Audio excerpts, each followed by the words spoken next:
que buenas tardes a todos y bienvenidos de nuevo a esta segunda edición que se organiza desde ITL Lawyers de Formaciones Live Webinar sobre actualidad y tendencias del comercio internacional. En el webinar de hoy, junto con nuestros ponentes, hablaremos sobre los daños en la mercancía y la demora en la entrega, que para quien no lo sepa, constituyen casi el 90% de las reclamaciones y conflictos entre operadores económicos, constituyendo así pues el grueso de este tipo de problemáticas. Y también, gracias a los ponentes, intentaremos conocer los derechos y obligaciones de las partes, no solo para minimizar los costes materiales que se producen en este tipo de eventualidades, sino también los costes de oportunidad que vienen derivados de ello. Para presentaros a los ponentes y grandes profesionales, como son Josep Riar y Felipe Serrano. Hola, buenas tardes. ¿Qué tal? Bueno, para no extenderme demasiado con vuestro currículum, que daría para casi una conferencia cada uno, destacaré las cosas más importantes. Así, en cuanto al currículum de Josep, destacar que es comisario de averías en Advanced Survey Group, con más de 25 años de experiencia, licenciado en la Marina Civil, ha desarrollado profesionalmente la profesión de marino mercante e imparte la docencia de manera habitual en diferentes cursos y ponencias, tanto en el Colegio de Oficiales de la Marina Mercante como en los másters de la Politécnica de Cataluña, además de ser un conferenciante habitual. O sea, que está bien curtido en este tipo de webinares. Y en cuanto a Felipe, destacar que es experto en comercio internacional y de transporte, CEO de ITL Lawyers, que es la firma que organiza estos eventos, abogado ejerciente y presidente de la sección de Derecho Marítimo del Colegio de Abogados de Tarragona, además de haber sido entrevistado por diversos medios de comunicación y publicado tanto podcast como numerosos artículos jurídicos relacionados con la materia que nos ocupa. Nuevamente, muy buenas tardes a los dos y muchísimas gracias por estar aquí con nosotros y a Gestoría Riola por patrocinar estas formaciones. Sí, gracias a ti, Borja. Y un saludo para Alex y Leopoldo de Gestoría Riola, que probablemente nos estén viendo, y son dos grandes profesionales en toda la gestión y tramitación de autorizaciones relacionadas con el transporte. Así que un saludo para ellos. Desde luego. Pues bueno, si os parece, os explico un poco la dinámica para seguir en el webinar, que para hacerlo lo más ameno e interactivo posible, consistirá en ir respondiendo a una serie de preguntas objeto de la formación. Cada uno tendréis unos turnos de pregunta e intentaremos ceñirnos a ello. Y una vez hayamos finalizado este bloque de preguntas, los últimos 15 minutos aproximadamente responderemos a las dudas y cuestiones que puedan tener los asistentes. Para ello, recordaros a todos los que nos estáis viendo que cualquier duda o pregunta que podéis tener del objeto de la formación, podéis dejárnosla aquí en el chat que tenéis a la derecha, ¿de acuerdo? Entonces, si os parece bien y sin más dilación, os doy paso e iniciamos la formación. Por mí, adelante. Gracias. Pues vamos a ello. Yo me gustaría comenzar el ciclo este de preguntas con yo creo que es la más genérica, pero también la clave, ¿no? ¿Qué clase de problemáticas o incidentes solemos encontrar en cuanto a eventualidades y cuáles son las más concurrentes o habituales dentro de este amplio abanico? Felipe, ¿te parece si empiezas tú? Sí, perfecto, Borja. Pues mira, antes de responder esta pregunta, creo que es bueno que nos hagamos una idea de las dimensiones que puede al final alcanzar las operativas relacionadas con el comercio internacional y con el tráfico marítimo y terrestre.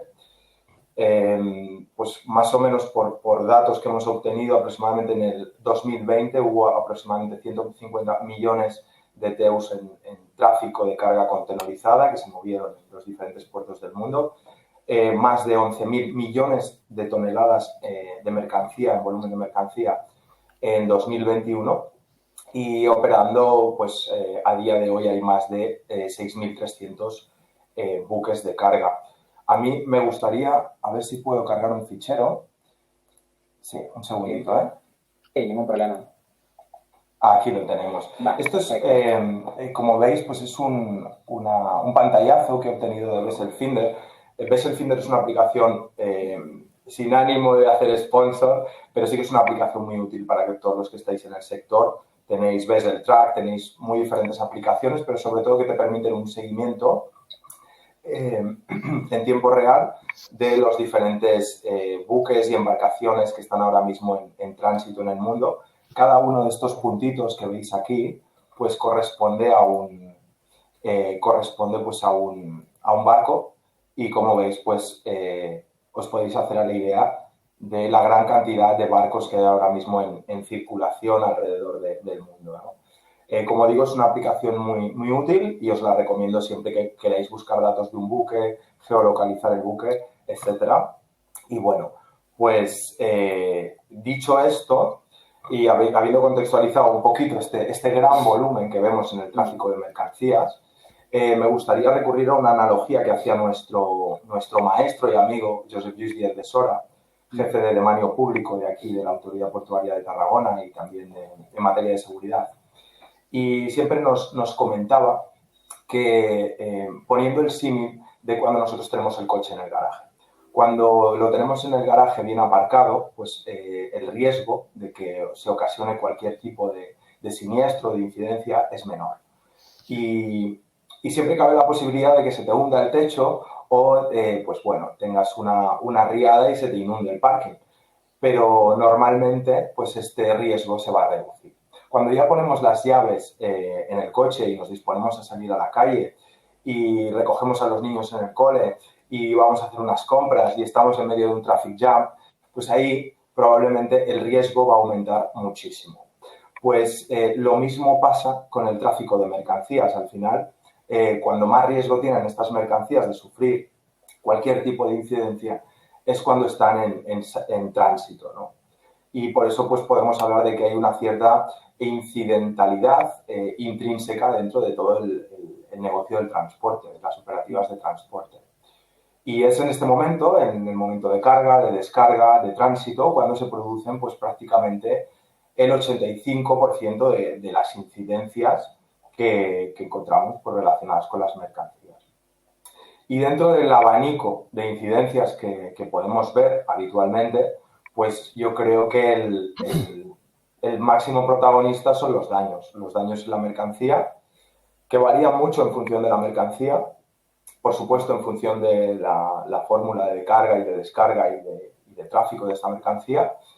Y tenemos que entender que al final va a pasar seguramente por un puerto. El 70% de nuestras mercancías se importan a través de nuestros puertos y que funcionan pues como verdaderos cuellos de botella, ¿no? Donde unos pocos miles o unos pocos cientos de operadores, de estibadores, van a tener que descargar esta mercancía.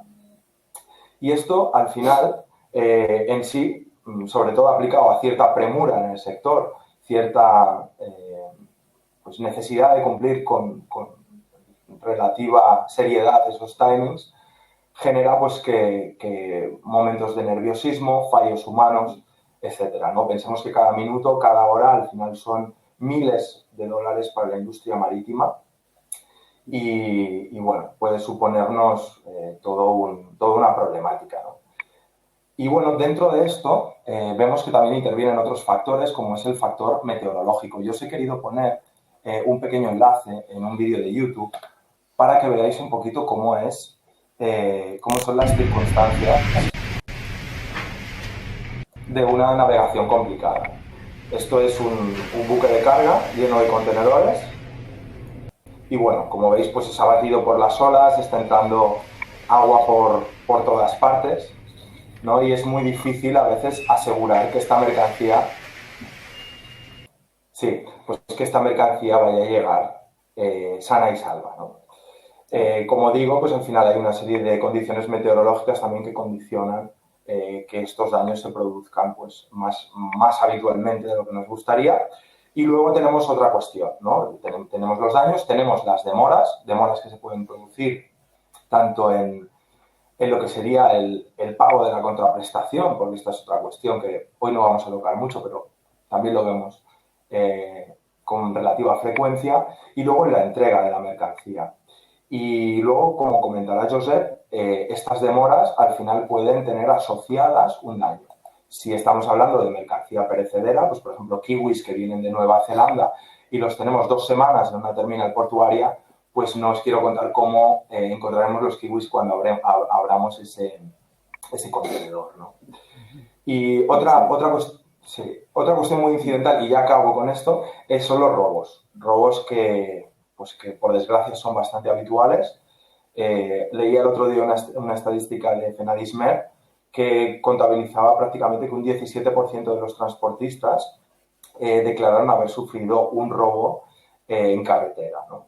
Y esta es otra de los incidentes, de las incidencias más comunes.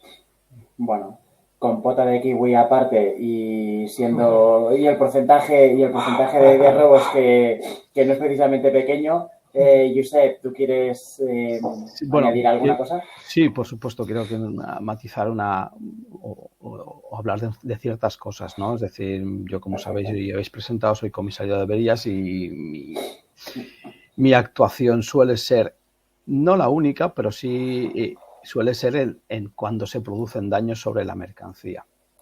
¿Vale? Como bien ha dicho Felipe, una parte sustancial de la intervención viene cuando la mercancía llega dañada a origen, y hay que tener en cuenta de que parte de esos daños muchas veces vienen por no ser conscientes de la importancia que tiene planificar el viaje de esa mercancía.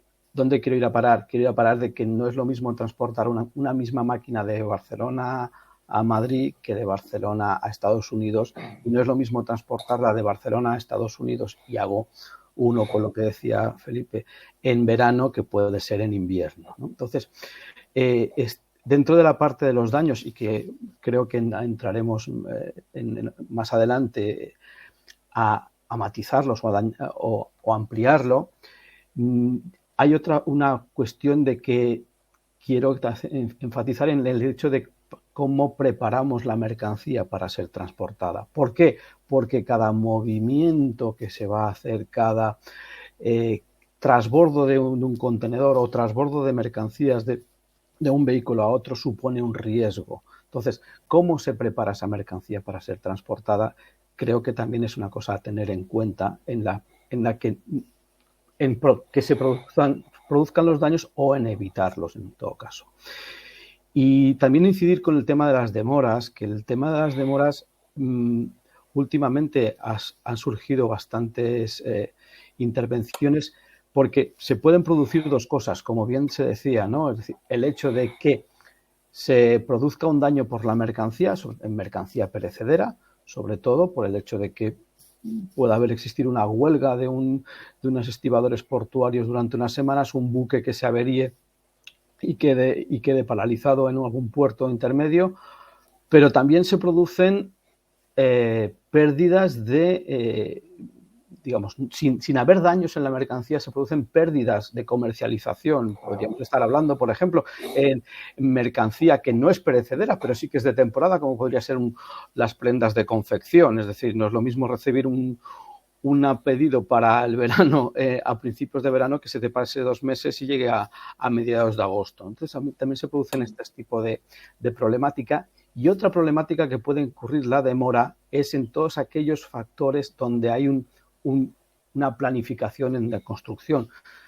Podría poner, por ejemplo, una planta eléctrica o una cosa así, que es decir, si no llega un elemento no se puede continuar con la construcción, y entonces pues, se podría entrar en penalizaciones por no entregar la obra o lo que se tenga que entregar en el plazo convenido. Entonces, no solo las demoras van a producir daños, sino van a producir también quizá pérdidas económicas de otra índole, ¿vale? Perjuicios, ¿vale? sobre el negocio, ¿vale? Futuro con una mercancía, o en plazos o penalizaciones en entregas, ¿no? Sí. Bueno, ciertamente son unas cuantas eventualidades y unos cuantos factores a tener en cuenta. Diana Revenge, por ejemplo, apunta que la prevención y los preloads son imprescindibles o fundamentales para evitar este tipo de cuestiones. Y Ángel Prada también remarca que en el tema de la sujeción de cargas, como bien has indicado tú, Josep, por carreteras se regula a través del Real Decreto 563/2017. Ignora en el de marítimo. Eso, si queréis, luego lo podemos contestar si hay tiempo, pero es interesante esta cuestión. Claro que sí. Un saludo para ellos y gracias por aportar este granito. Sí, señor. Pues una vez que ya tenemos encuadrado más o menos lo que son las principales eventualidades, me gustaría preguntaros, o me gustaría que respondieseis, respecto a los daños en la mercancía, ¿cuáles suelen ser los más habituales? Ya tenemos lo que es la eventualidad y ahora incidiríamos un poquito más específicamente. Felipe, si te parece, inicias tú la respuesta. Sí, por seguir el orden.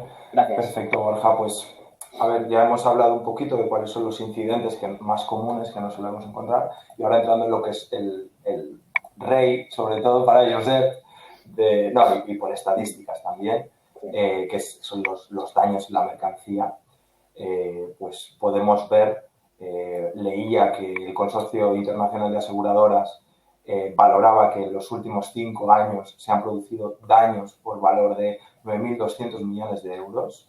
Esto es un comunicado de Allianz Global Corporate, hace muy poquito lo leía.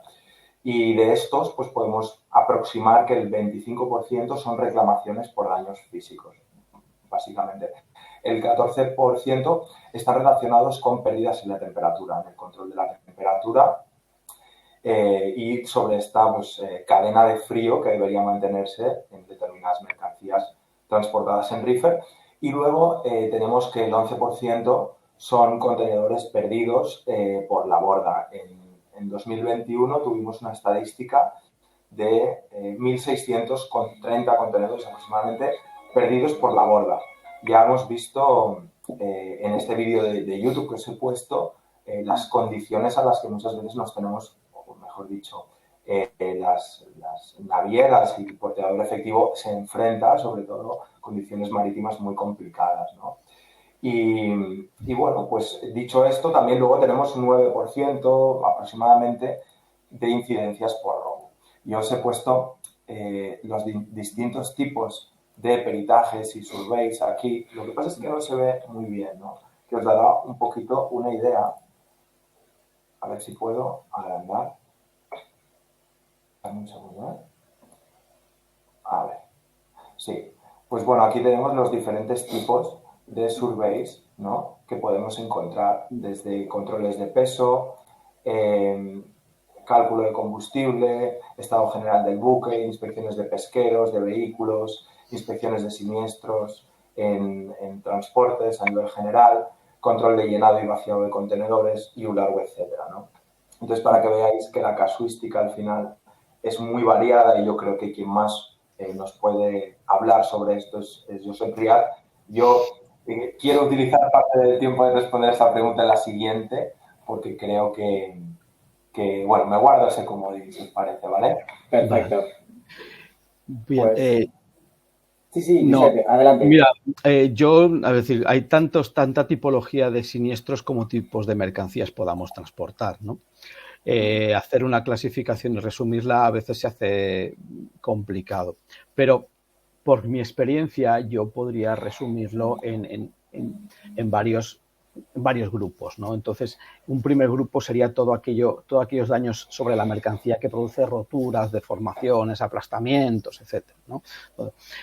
Hay otro subgrupo que yo defino como todo lo que es el grupo de las mojaduras y las humedades,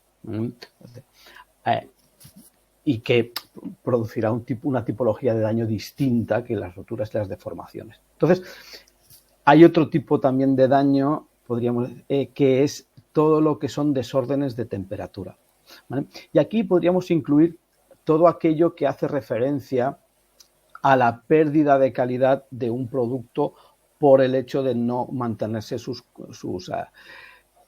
cualidades durante el transporte.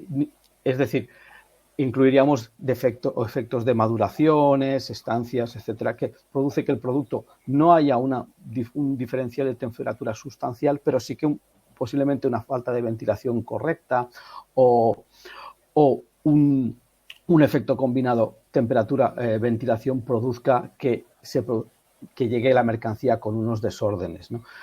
Que no permitan su normal comercialización o aprovechamiento. No quiere decir que se tenga que tirar la mercancía, pero que sí que vamos a tener una incidencia o unas anomalías sobre ella.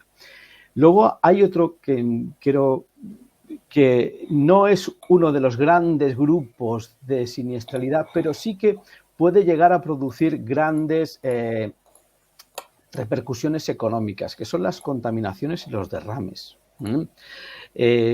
Un derrame en un buque de mercancía peligrosa no solo va a provocar un daño, ¿vale?, cuantificable por diferencias de peso, sino que va a producir, por ejemplo, una paralización del buque, una actuación de todos unos sistemas de emergencia o de prevención del puerto o del propio buque, que puede llegar a multiplicar por una cifra muy importante el baremo o el quantum de la reclamación. Cualquier barco, en el momento en que ve que un contenedor sale líquido, va a organizar una fiesta en el mal sentido de la palabra. Es decir, va a notificar al puerto lo que está ocurriendo. El barco es posible que se lo envíen a una zona especial, que actúen desde autoridades portuarias, bomberos, etcétera, y eso va a crear toda una serie de reclamaciones posteriores, ¿vale?, muy superiores al posible valor de la mercancía derramada. Entonces, las contaminaciones y los derrames también son un factor, no en cantidad, pero sí en posibilidad de existencia de reclamaciones. Como bien decías también, hay otra gran parte que son los robos de mercancía. También pondría los extravíos. No todo se roba por...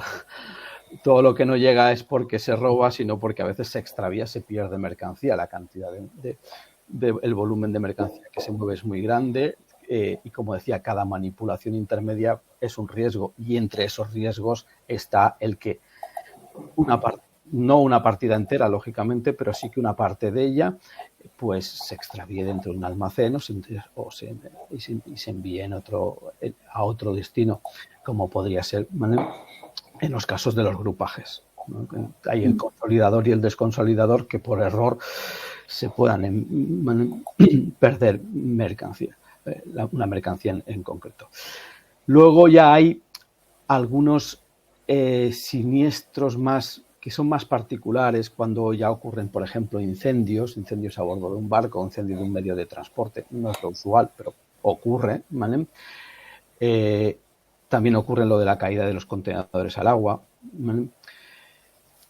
Y luego hay otro tema, que es también en productos que tienen una evolución en el tiempo y en determinadas condiciones, que son los vicios propios o los vicios inherentes en la mercancía, que no solo lo hemos de englobar en mercancía perecedera, ¿vale?, como podría ser una mercancía, algo comestible, una fruta o algo, sino también elementos como muebles que se puedan cargar con un ambiente de una humedad alta y una temperatura alta, y que los cambios de temperatura durante el transporte produzcan que la mercancía llegue en mal estado, pero no por el hecho de ser transportado, sino por el hecho de que la mercancía sufre cambios, ¿vale?, por las condiciones en las que es transportada, ¿no?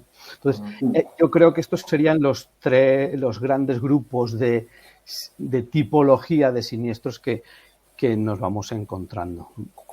Perfecto, Josep, muchas gracias. Bueno, aquí de hecho en el chat ya se ha hecho un pequeño debate sobre el tema precisamente. Luego, si queréis, Mónica, que eres tú la que ha lanzado la pregunta, luego, si quieres, intentamos contestarlo cuando hayamos acabado el turno de preguntas. Pero bueno, Diana también está ahí al pie del cañón. Diana Revenga está al pie del cañón también ayudándonos. Un saludo para ella. Un saludo para Diana. Y ahora, una vez que nos habéis explicado un poquito cuáles son las eventualidades y dentro de ellas cuáles son los principales daños, me gustaría que nos hicieseis unas pinceladas sobre, una vez producida ya la mercancía dañada o el mal estado de la misma, cómo debería gestionarse el recibo de esta mercancía. Felipe, para seguir un poco con el orden, ¿te parece si empiezas? Sí. A ver, yo creo que hay una necesidad en el mercado bastante imperante y que no se viene cumpliendo en exceso, ¿no? En demasía, ¿no? Yo lo que veo es que hay muchas empresas de un volumen ya considerable que muchas veces tienen incidencias porque como forman parte al final del día a día de muchos operadores y tienen incidencias, ¿no? Entonces, no carecen de un protocolo establecido que les diga, oye, ¿qué pasos vamos a seguir? De alguna forma, cómo sistematizar y sintetizar un poquito esta respuesta, que al final tiene que ser bastante rápida, como vamos a ver. Entonces, yo siempre recomiendo que, especialmente para aquellas empresas donde tienen pues un volumen considerable, un departamento de logística ya con unas rotaciones, etcétera, ¿no? Pues que realmente se establezca un protocolo para verificar daños y, sobre todo, formular las reservas. Yo creo que es una cuestión bastante importante y lo primero que hay que hacer cuando nos llega una mercancía, ya sé que parece un poco de propedéutico esto que voy a decir, un poco, no sé, lógico, ¿no? Es que tratemos de verificar la mercancía in situ, examinarla en el mismo momento, siempre que no sea posible, ¿vale?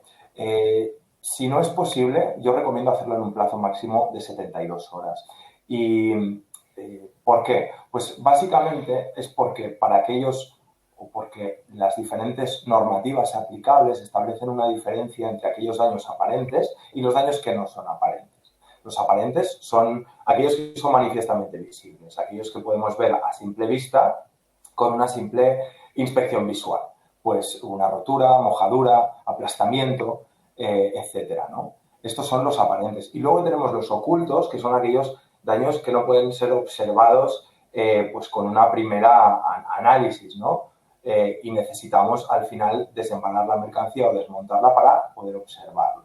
Y entonces tenemos diferentes tipos de norma que nos indican cuándo formular las reservas. Las reservas que pues, se establecen en el 77 de la Ley de Contrato de Transporte, que la propia Ley de Navegación también denomina en el artículo 258 como protestas y que yo, sobre todo, pues normalmente aconsejo o recomiendo que se indiquen taxativamente, ¿vale? No que se diga faltan bultos, sino cuántos bultos faltan, ¿no?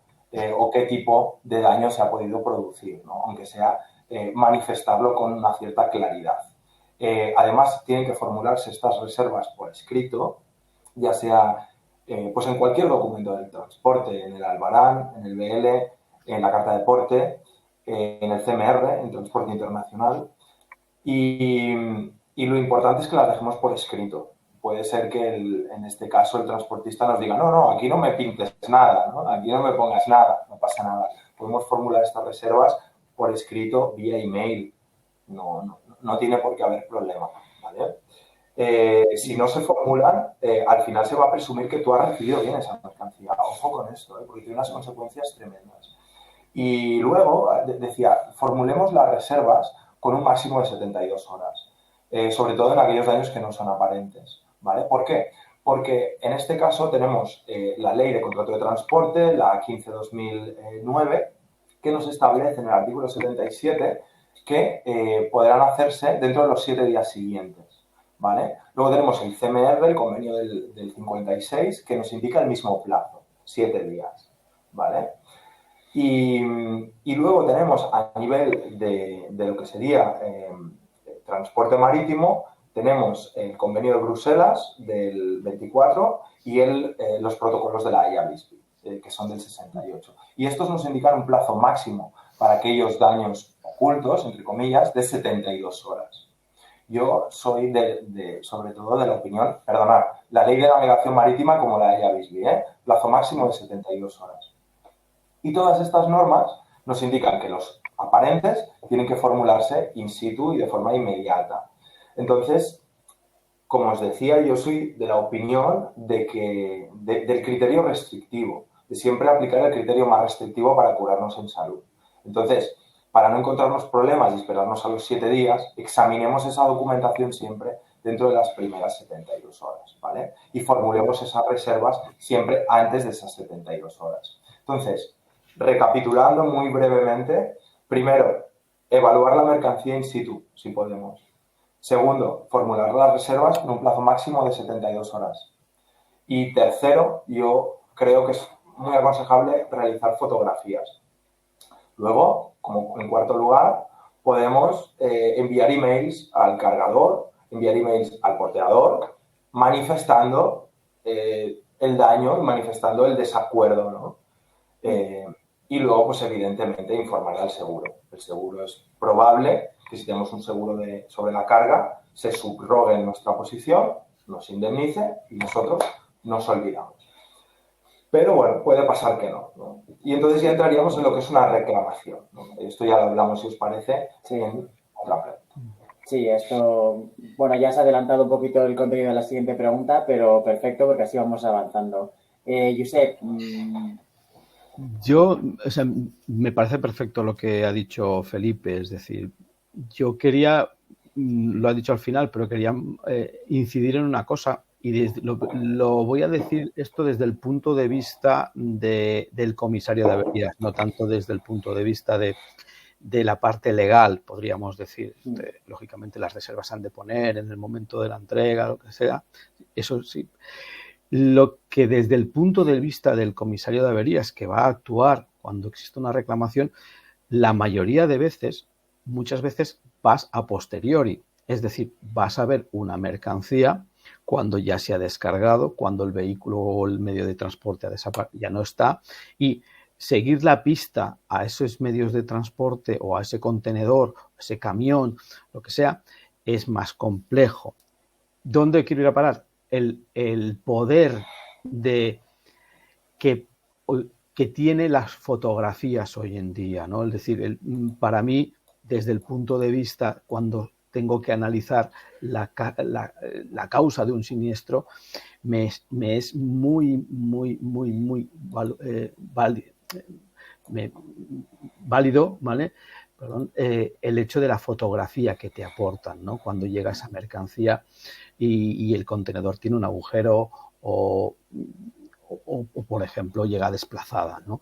Cosa que tú no vas a ser capaz de ver y de poder analizar la causa si no tienes esa información, si tú no estás en el momento en que el vehículo o el medio de transporte llega al lugar de descarga. Entonces, creo que es un elemento que, si bien legal puede tener su parte que se podría discutir, desde el punto de vista de intentar obtener un origen o causa de un siniestro, sirve de mucho, sobre todo pues cuando la inspección física de las mercancías por parte de un comisario se produce a posteriori de la recepción de la mercancía.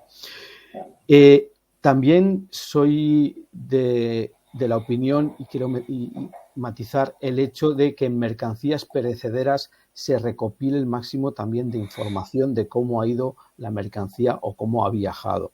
Y eso es, en un contenedor refrigerado no se puede hacer porque el volcado de datos del equipo de frío no se puede obtener en el momento, ¿vale? Pero sí que en transporte por carretera, en que hay un registrador de temperaturas, si hay algún problema en cuanto a desórdenes de temperatura, se solicite una copia de la impresión de ese registro de temperaturas, ¿no?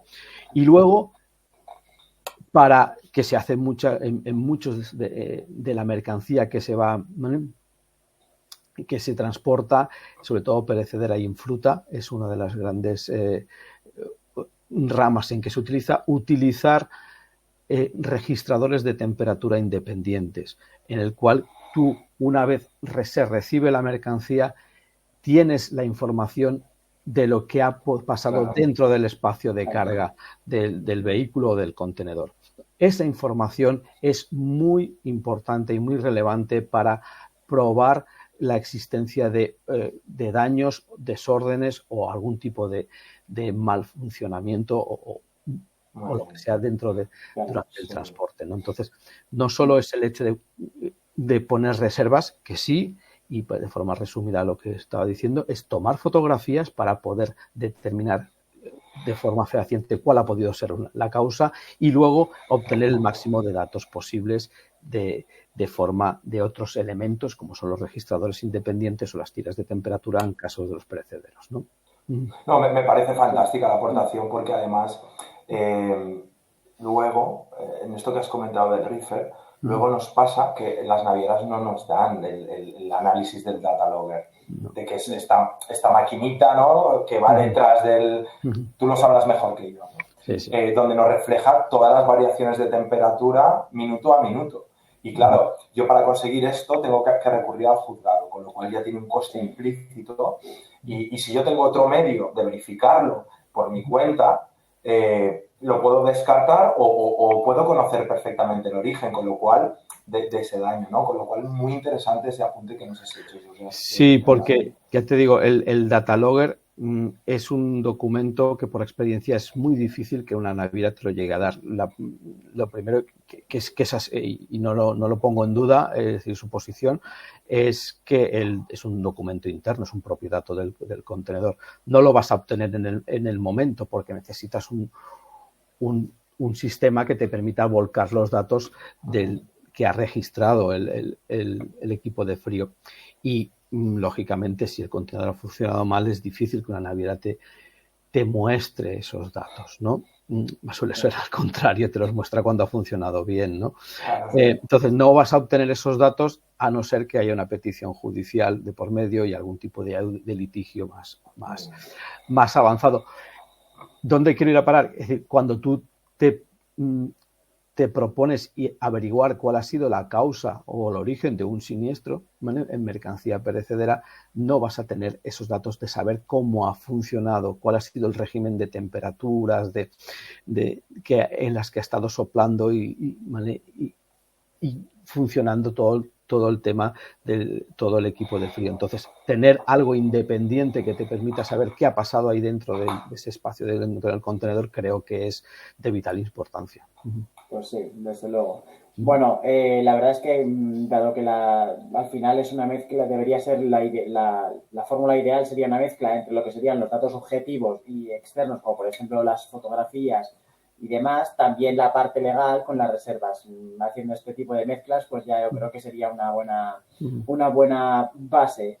De todas formas, como la siguiente pregunta era los medios probatorios de que disponemos y quién debe probar, y ya nos habéis hecho un avance bastante bien completo, creo que si os parece indicarnos, por ejemplo, los medios probatorios, ya nos los habéis especificado y desgranado bastante bien. Entonces, si por ejemplo queréis explicarnos ya para concluir esta parte de preguntas, con quién debería probar este tipo de medios de los que hemos estado hablando, y luego ya pasaríamos a la siguiente pregunta. Felipe, si quieres, por ejemplo tú, ¿quién debería probar todo este tipo de medios? Bueno, yo tenía un profesor que me acuerdo en Derecho Procesal que siempre nos comentaba, ¿no? El señor Picó siempre nos comentaba que da igual todo aquello que no podamos probar. Aquí tenemos que ceñirnos a la prueba. Nosotros como abogados, al final, es donde encaminamos toda nuestra argumentación. Entonces, las pruebas lo que tienen que ir encaminadas a mostrar de una forma suficiente que se ha producido un daño, cuál es la causa del daño y dónde se ha producido, en qué momento de la cadena de custodia de la mercancía se ha producido ese daño, ¿no? Y ya para cerrar el círculo, a nivel de responsabilidad, de determinación de la responsabilidad, es probar esa relación causal, esa relación entre la causa y el efecto que ha derivado, ¿no? Entonces, dentro de esto lo que tenemos son pruebas documentales, presentamos sobre todo pruebas documentales, y dentro de estas pruebas documentales pues tenemos evidentemente la carta de porte o el CMR, el transporte terrestre, y luego tenemos el BL, ¿no?, el Bill of Lading, el conocimiento de embarque. Y tenemos que tener cuidado, esto siempre en cada formación suelo repetirlo, los conocimientos de embarque no son contratos. Los conocimientos de embarque al final prueban la existencia de un contrato, es un título valor que al final es endosable, es transmitible, pero es unilateral. ¿Vale? Mucho cuidado con esto porque si os fijáis en el propio conocimiento de embarque no se indica el precio del flete, no se indica, con lo cual pues en qué contrato, ¿no?, que firmemos nosotros no se indica la contraprestación a recibir por la otra parte. Ojo con esto, ¿eh? Lo que sí que son los contratos como tal son esos bookings y emails que se hacen de forma muy escueta cuando pedimos una cotización o si somos la naviera o el operador, pedimos carga y en ese momento se determina de tal punto a tal punto, tengo este transporte, ¿te parece bien? Este es el flete, ok. Eso es el contrato de transporte, con lo cual muchas veces presentamos esta documentación, cadenas de emails, etcétera, ¿vale? Evidentemente, si se trata de carga contenerizada, si estamos hablando de cargas, buques granel, otro tipo de carga que no es contenerizada, hablaremos de pólizas de fletamento, ¿vale? Las pólizas de fletamento, los charter parties sí son contratos, ¿de acuerdo? Y con los charter parties lo que nos pasa es que tenemos una serie de acrónimos, muchas veces nos encontramos en el contrato un acrónimo de una palabra ilegible e inentendible, porque no son simplemente pues la primera inicial de varias palabras y al final pues da lugar a una serie de cláusulas contractuales, ¿no? FDKNR2W, pues esto es una cláusula contractual que se puede, pues que podemos ver en un conocimiento en una póliza de fletamento, ¿no? Y muchas veces hay que tener un conocimiento técnico bastante pues, amplio de la materia, ¿vale? El tema de las reservas es muy importante cara a la prueba. ¿Por qué? Porque lo que hacen las reservas, como antes os decía, si no hay reservas, nos han entregado la mercancía bien. Y el hecho de establecer una reserva, de poner una reserva, quiere decir que se invierte la carga de la prueba, excepto en situaciones de fuego, ¿vale? Que es una regla general admitida en el derecho marítimo. Y esto supone que al final, si hay reservas, es el porteador el que ha de demostrar que se ha hecho efectivamente correcto ese transporte, ¿vale? Mucho cuidado también con otra cuestión documental, que es la prueba en derecho extranjero. Quiero decir que muchas veces estos emails, estas comunicaciones, estos documentos son en un idioma extranjero. Y el artículo 144 de la Ley de Enjuiciamiento Civil nos señala que todos los documentos tienen que estar como mínimo pues traducidos, ¿vale? No hace falta que sea una traducción oficial, pero sí traducidos, ¿vale? Sino, ¿qué pasa? Pues que la posibilidad de presentarlos precluye. Es decir, que ya no los podremos presentar en un momento posterior, ¿vale? No son tenidos en cuenta. Si no los traducimos al idioma español, al castellano, no van a ser tenidos en cuenta, ¿vale? Y entonces, pues bueno, si nos pueden impugnar el valor de una prueba de esta traducción, al final, si la traducción es fidedigna y es correcta, pagará las costas de la traducción oficial quien lo haya impugnado, ¿vale? Esto es muy importante. Y luego tenemos todo lo que son las pruebas periciales que desarrollan estos señores, ¿no? Estos surveyor, que al final no son esenciales a la hora de ir a reclamar, sobre todo en un momento de una fase judicial. Y bueno, tenemos muy diferentes pruebas. En general, podríamos hablar de muchísimas pruebas, como contestamos en la segunda pregunta, ¿no? Informes de llenados, pruebas audiovisuales, muchas veces audios y, vídeos de cómo se ha cargado o descargado esa mercancía. En los reefers tenemos este data logger. No olvidemos de los precintos de contenedores, de los precintos de los SEAL, que al final son como una especie de brida en la cual se cierra el contenedor y no puede abrirse sin romperse. Si está rota es porque el contenedor se ha abierto, ¿de acuerdo? Entonces, todos estos elementos, al final, pues son determinantes para establecer la responsabilidad y como pruebas. Perfecto. Josep, ¿quieres añadir algo? Quiero añadir y ampliar, pero de soslayo en esto, o cogiendo el testigo de lo que estaba diciendo, ¿no? Al final, un informe pericial o un informe de un comisario de averías, lo que va a entre otras cosas, lo que va a determinar es, aparte de que ha existido un daño, un desorden, una anomalía o lo que sea, hay que determinar, hay que acotar y cuantificar, ¿vale? Ese daño, o ese robo, esas faltas o lo que sea. Entonces, tras el hecho de haberse la existencia de reservas en la entrega, que a mí, desde el punto de vista técnico, me sirve para para ubicar. Muy poco. Sí, me sirve para ubicar en qué momento se ha detectado, que no tiene por qué ser a veces en el momento en que se ha producido, ¿vale? Pero es que es en el momento que se detecta. Hay toda una serie de elementos, de acciones, ¿vale? Y de procedimientos y de cosas que se hacen en una intervención pericial en el que te permite llegar a acotar la avería, los daños o el robo, ¿no? Y allí es donde aparecen todo, o sea, está fácil cuando hay un tema de golpes o mojaduras, pues es una cuestión de contar, es decir, tantas cajas mojadas, tantos elementos dañados. Pero luego hay toda una serie de mercancías en que necesitas hacer algo más.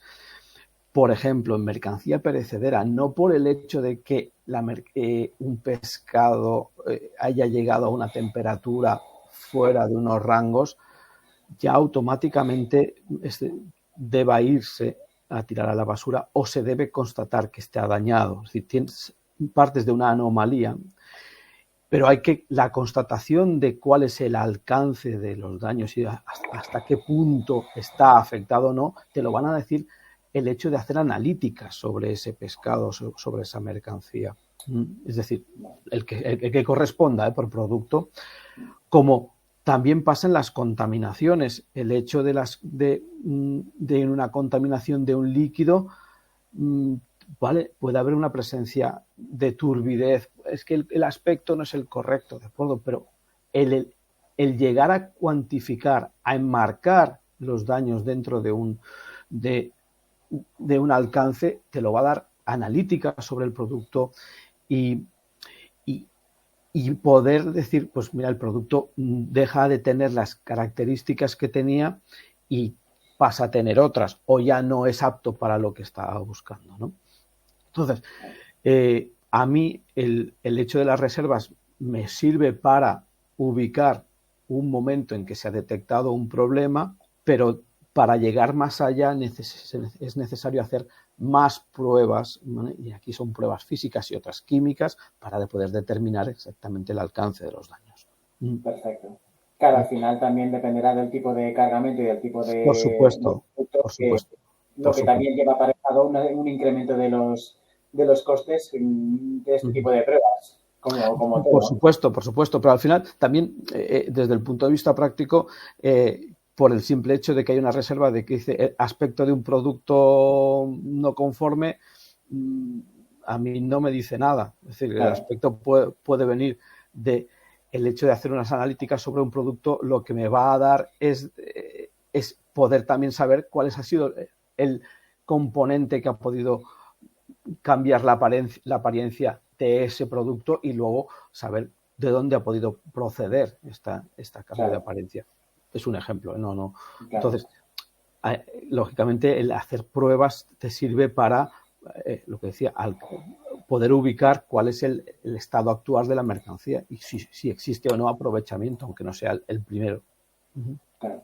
Perfecto. Bueno, como vamos un poquito justos de tiempo, también ya habéis avanzado en esta pregunta el tema de la siguiente, lo que sería el procedimiento de reclamaciones y quejas, la dinámica judicial y qué clase de procedimientos existen. Ya Felipe y tú, Josep, nos habéis dado unas pinceladas y nos habéis avanzado un poquito el tema de medios probatorios, el tema de reclamaciones y demás, pero sí que os pediría si podéis hacernos de manera un poco breve, ¿vale? Un poco un esquema precisamente de esto, lo que sería el esquema de las reclamaciones y de las quejas, la dinámica judicial y la clase de procedimientos que existirían para este tipo de eventualidades, tanto de daños como de demoras, como del resto de aspectos que hemos comentado. Pero de manera un poquito breve, si puede ser. Sí, bastante. A ver, dentro de las posibilidades. Dentro de las posibilidades, evidentemente. Sí. A ver, mira, a mí me gustaría compartiros un poquito esto sobre las dinámicas judiciales. No sé si se ve muy bien, pero... Sí, la verdad es que se ve bastante bien.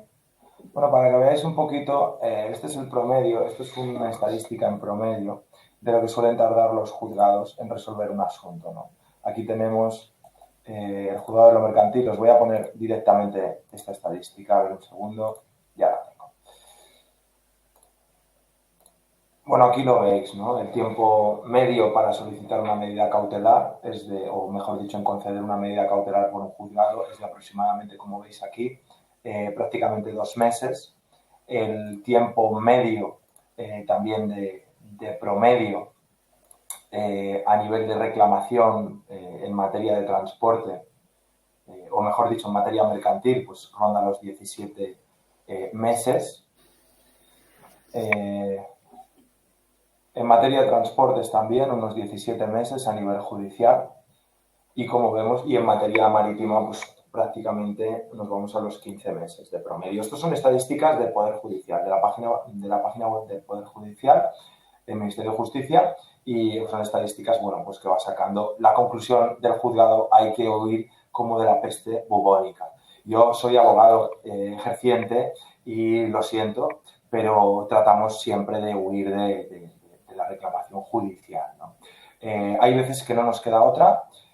Siempre intentamos una reclamación extrajudicial, agotar esa vía, porque al final siempre va a haber un acortamiento de tiempo y sobre todo una certeza que muchas veces no tenemos. No tenemos porque vamos a un juzgado del mercantil donde tiene que responder su señoría sobre 40 materias diferentes: protección de propiedad industrial, patentes y marcas, concursos de acreedores, en fin, muchísimas materias, y entonces nosotros ahí como abogados lo que vamos es hacer pedagogía, ¿no?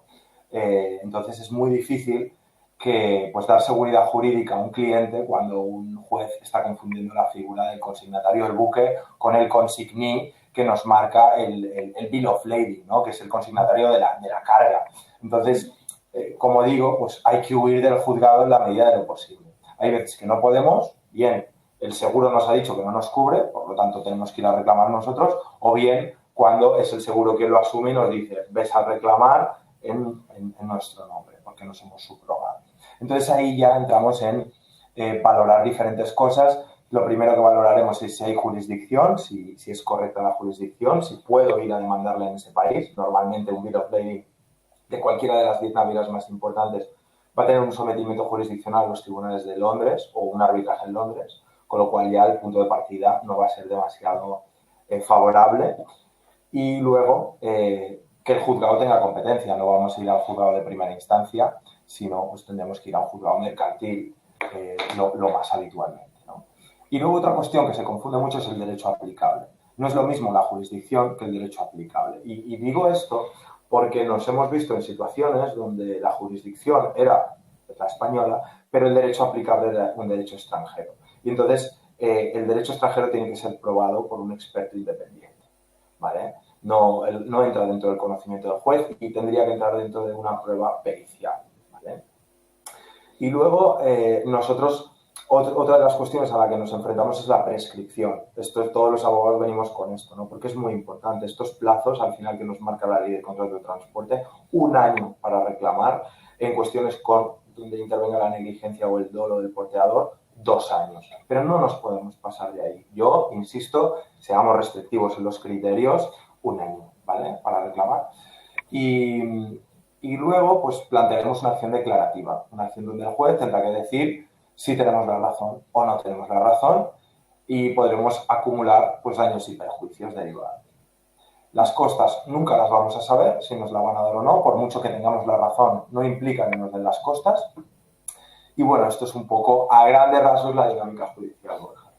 Perfecto, Felipe, muchas gracias. La verdad es que, como bien has dicho, entre la hiperespecialización del derecho mercantil, el exceso de carga de trabajo que tienen ya de por sí los juzgados y más los mercantiles, y encima que el juez no tiene por qué saber todos los términos y todas las pequeñas especialidades de cada uno de los procedimientos, pues sí, comparto contigo la opinión de que cuanto más huyamos de los juzgados y más con las demoras que nos has presentado, mejor tirar de otras alternativas extrajudiciales. Josep, ¿quieres aportar? Me gustaría que aportases también tu propia experiencia sobre, por ejemplo, los procedimientos o este tipo de situaciones. Mi experiencia extrajudicial. Aparte, la asistencia a juicios es una parte que forma no diré del día a día, pero sí que forma parte del juego, ¿no? Yo quiero, mi experiencia, decir que cuando asisto a juicios no solo es por una cuestión de un litigio en la causa. Muchas veces la causa, el origen de un siniestro está claro por ambas partes. Muchas veces el litigio es por el quantum, es decir, por la cantidad reclamada entre las partes, ¿no? Entonces, por eso lo que decíamos, el poder acotar el alcance de los daños, ¿vale?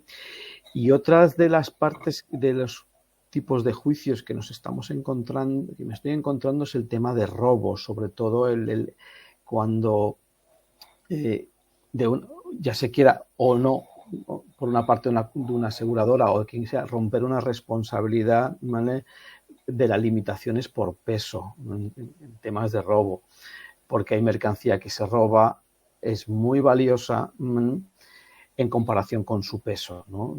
Y entonces se busca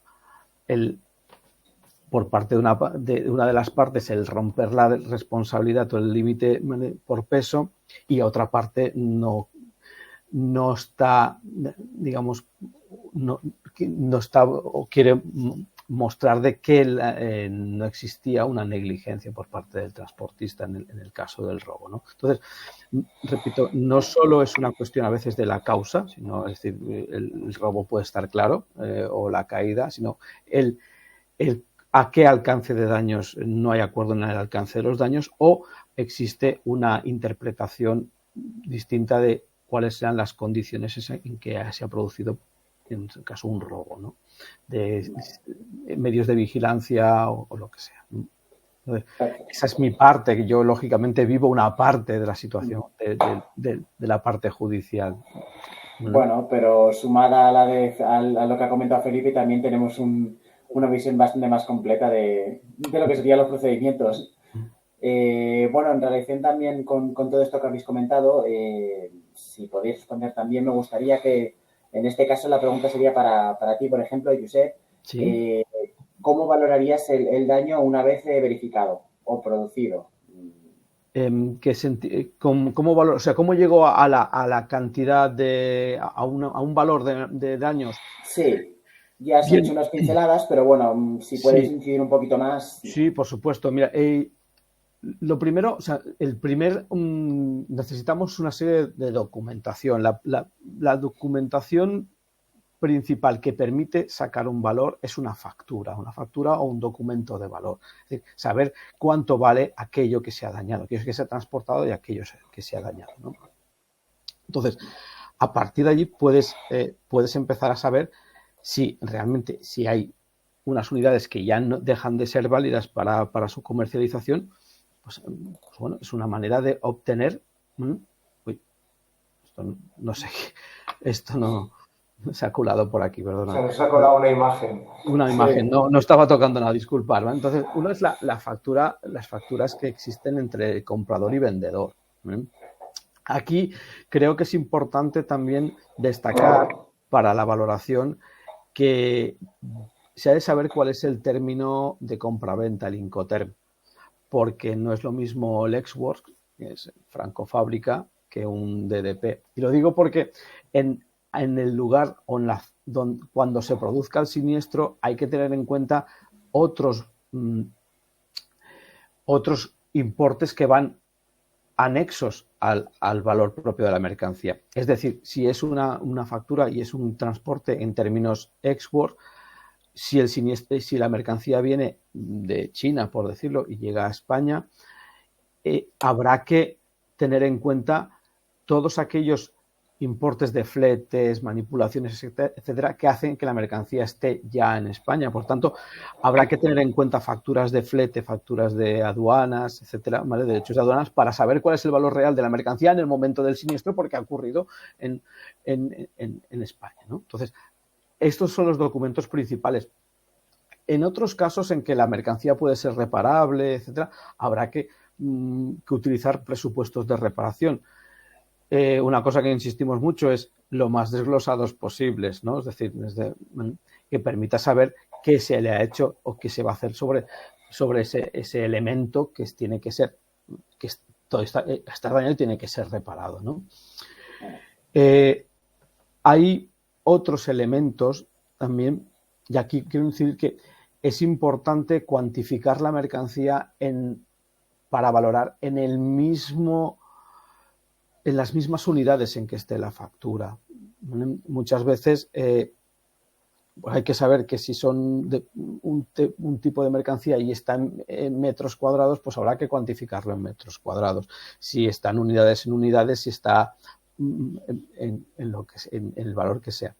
Pero luego hay otra cosa que sí que creo que el comisario debe hacer y se debe estipular, y es el peso de lo dañado, porque ahí es donde entra la parte de las limitaciones, ¿vale? Para el transporte. Es decir, con independencia de que uno pueda valorar en función de una factura, creo que es importante manifestar en un informe pericial, es decir, y el peso de la mercancía dañada se establece en tantos kilos, ¿vale? Sí, porque al final vamos a valorar el daño por kilos o por bultos. Sí. No, y luego el tema de pues, la limitación de responsabilidad que tienen los transportistas en función de esos kilos, ¿no? Entonces, aparte del valor intrínseco que puede tener una mercancía, creo que hay que, repito, insistir en que el peso de la mercancía que se ha dañado. Perfecto. Pues muchas gracias, Josep. Y ahora ya, para acabar con esta ronda de preguntas a los ponentes, Felipe, esta es para ti. Ya que hemos hablado de cómo valorar el daño una vez verificado, por ejemplo, en este caso, como hemos comentado antes con el BL, el original, en el caso, por ejemplo, de perderlo. Teníamos, me consta que teníamos un tema de responsabilidad, ¿no? De determinación de responsabilidad, ¿no? Sí. Había quedado pendiente por ahí. Sí, en este caso los factores que consideraríais más relevantes para determinar responsabilidad. Vale. Bueno, pues aquí al final un transporte se encuadra, es una operación necesaria dentro de lo que es una compraventa internacional de mercancías, donde actúa un comprador, un vendedor, importador, exportador. Y aquí lo que va a regularizar esta situación es normalmente un Incoterm, un contrato de compraventa, ¿vale? No debemos confundir, mejor dicho, en este contrato de compraventa se definirá quién asume cada fase del transporte, o mejor dicho, hasta qué fase asume la responsabilidad cada uno de estos. Entonces, el Incoterm va a ser una de las cuestiones esenciales. Luego, el contrato de transporte que hemos formalizado porque nos tocaba, porque nos hemos comprometido con la otra parte de la compraventa a efectuar ese transporte, necesitaremos formular un contrato de transporte, ¿vale? Y luego es una cuestión esencial para determinar la responsabilidad, quién tiene responsabilidad, es en qué momento de la fase de custodia se ha producido el daño. Como antes venía diciendo Josep, cuál ha sido la causa del daño, ¿no?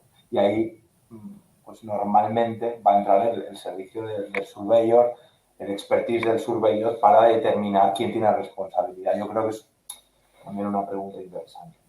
Sí, ciertamente. Y bueno, Josep, si quieres también aportar tu granito de arena en este aspecto con solo matizar que en el caso de intentar encontrar o asumir una responsabilidad o apuntar una responsabilidad, creo que también es importante el poder saber cuál es la cadena de transporte, ¿vale?, que existe desde el punto de salida hasta el punto de llegada, porque muchas veces el vendedor no tiene por qué ser el expedidor, es decir, el que cargue o llene un contenedor, no se lo puede hacer un operador logístico, igual que el que lo vacía, y luego toda la serie de empresas o personas que intervienen en la cadena del transporte, desde terminales, buques, a transportistas intermedios, ¿no? Entonces, el poder conocer exactamente cuál es la cadena de transporte creo que también es esencial para poder determinar responsabilidades. Gracias, Josep. Pues bueno, nos queda muy poco tiempo, de hecho hemos pasado un poquito del plazo. Sé que hay varias preguntas que nos han formulado por el chat, no va a dar tiempo a responderlas a todas. De todas formas, luego, ahora cuando acabemos ya la conferencia, a los asistentes os indicaremos dónde podéis transmitírnoslas para que os las podamos contestar con calma. pero ha habido una que es interesante dentro de ellas, que si pudiésemos responderla. En este caso es en un envío aéreo. Comentan que si en un hablando del tema de los plazos para impugnar y para hacer estas reservas, estas reclamaciones que comentabais antes, comenta que si en un primer despacho y luego en un segundo despacho, es decir, una semana de diferencia entre un despacho y otro. ¿Cuál sería el plazo para hacer la reclamación y si se considera desde la entrega del segundo despacho? Creo que... se considera. Es decir, Sí, se considera. Sí, es decir, por lo que... vale. Sí, por lo que ha comentado se hace un primer despacho, luego se hace un segundo y entre el primero y el segundo hay una semana de diferencia. ¿Cuándo se consideraría el plazo o cuándo se daría el plazo para hacer la reclamación? A ver, en cualquier caso, el plazo o se inicia entregada la mercancía. Aquí, una vez se ha entregado la mercancía, el plazo empieza a precluir, ¿vale? Punto número 1. Y además, siempre nos van a dar un documento que verifique la entrega de la mercancía, ya sea un albarán, ya sea un documento que verifique que se ha producido esa entrega, ¿vale? Con lo cual, ese es el momento que marca el plazo de 7 días para poder efectuar las reservas. Como os he dicho, no hace falta formularlas dentro del propio documento. Enviamos un email, a poder ser, hay cadenas de emails certificados, cuesta 2,5 € el email certificado, y nos curamos en salud totalmente. ¿Vale? Perfecto. No sé si cualquier cosa, de todas formas, en info@internationaltransportlawyers.com nos podéis preguntar lo que queráis, o sea, relacionado con esta ponencia. Sí, ciertamente es una lástima porque no hay tiempo para continuar, aunque podríamos extendernos sobradamente, pero bueno, con esta última pregunta concluimos esta segunda sesión de esta edición. Esperamos a tanto que nuestros ponentes hayan podido resolver, profundizar y conocer mejor la materia sobre los daños, las demoras y demás. Y recordaros, como bien ha apuntado Felipe, que cualquier duda, consulta o sugerencia que podéis tener, podéis ponernos a través de info@internationaltransportlawyers.com o de nuestras redes sociales y con gusto os las responderemos. Dicho esto, nuevamente agradeceros a Josep y a Felipe por habernos acompañado, a nuestro patrocinador Gestoría Riola por confiar en nosotros y ayudarnos en estas formaciones y, evidentemente, a todo el equipo de ITL por la increíble labor realizada preparando y organizando estas formaciones, que sin todos ellos, incluidos vosotros, no sería posible. Gracias. Gracias, Borja, y sobre todo pues un saludo muy especial para nuestro querido Sergio, que está ahí detrás de los comandos. Todas las conferencias me gusta citarlo porque al final es un protagonista más, aunque no lo veamos, pero está siempre controlando que todo vaya de maravilla. Gracias a todos por vuestra asistencia y nos vemos el martes que viene. Sí, además es la última de las ediciones, de las sesiones, a que aprovecharlo porque además tratará sobre el transporte terrestre, que es una pieza que parece quedar un poquito olvidada y es una de las claves en toda la cadena logística. O sea que va a ser una ponencia bastante interesante y bastante... Total, porque todo transporte al final va a acabar o va a empezar por una fase de terrestre. Entonces, es esencial que toquemos esta... No nos podemos olvidar de ella. Nada, un saludo y gracias a ti. A vosotros, muchas gracias y feliz Navidad. Un saludo y gracias a todos. Gracias a vosotros. Hasta luego. Hasta luego.